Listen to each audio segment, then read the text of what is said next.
Jason Franchuk, Jared Lloyd from Cougarblue.com, HeraldExtra.com, the Daily Herald.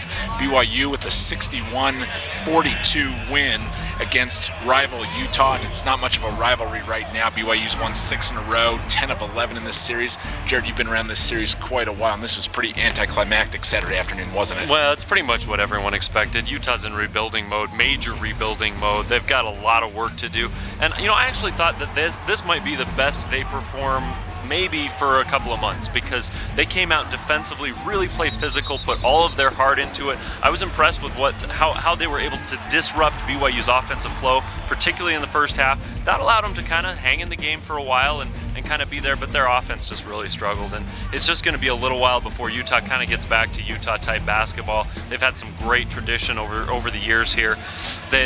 Utah fans are going to suffer for a little while. This team isn't that good. Yeah, you talk about this game, and BYU only shoots 27% from the field in the first half, Jared, but they're still down 25-17. BYU's up. BYU's up for a while, and it's just one of those games where Utah really couldn't get clicking. I joked that how long would it take Utah to get to 25 points? They got to 26 about 8 minutes into the second half, promptly went on a 5-minute scoreless streak.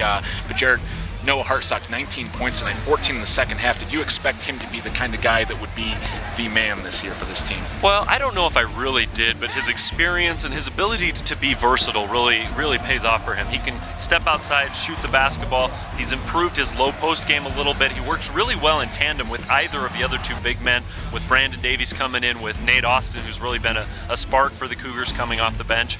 So he's really kind of fit into this role that Dave Rose needed him to be a scorer. He's able to put up a lot of points regularly, gets a lot of rebounds. I like his block shots. He's really good at anticipating. So he's really stepped up and kind of filled some of the void that the loss of some of the guard play from last year kind of left. They just needed players to step up, and he's been doing it. Yeah, one of the other senior co-captains, Charles Abuo, all 11 points in the second half.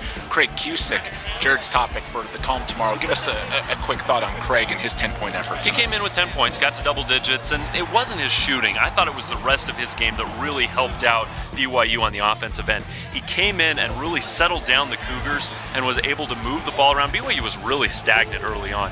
He knocked down a big three. They were sagging off the point guard, and Anson Winder had a couple of chances, couldn't get one to go. He came in, first shot, knocked down a three-pointer, and that kind of opened the floor up a little bit more for BYU. But I love his presence. He gets a lot of assists, doesn't make a lot of turnovers. He's not the fastest guy, usually does a good job of shading on defense, shading his guy into a big man down low. But I really like how he's playing for BYU right now at the point guard position. It's going to be an interesting thing to see how many minutes he gets moving forward, but he's really a settling influence, and I like that. So let's wrap it up here. Cougs are 8-2 now after the 19-point win up here at the Huntsman Center.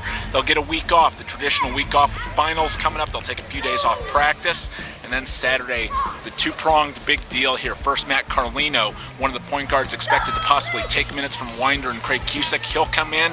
And number 6, Baylor. Baylor's undefeated. They're already getting talk about being a Final Four caliber team. It'll be a biggie at the Marriott Center next Saturday, December 17th. Jared Lloyd, Jason Franchuk, Richard Teasdale. Give them what they want.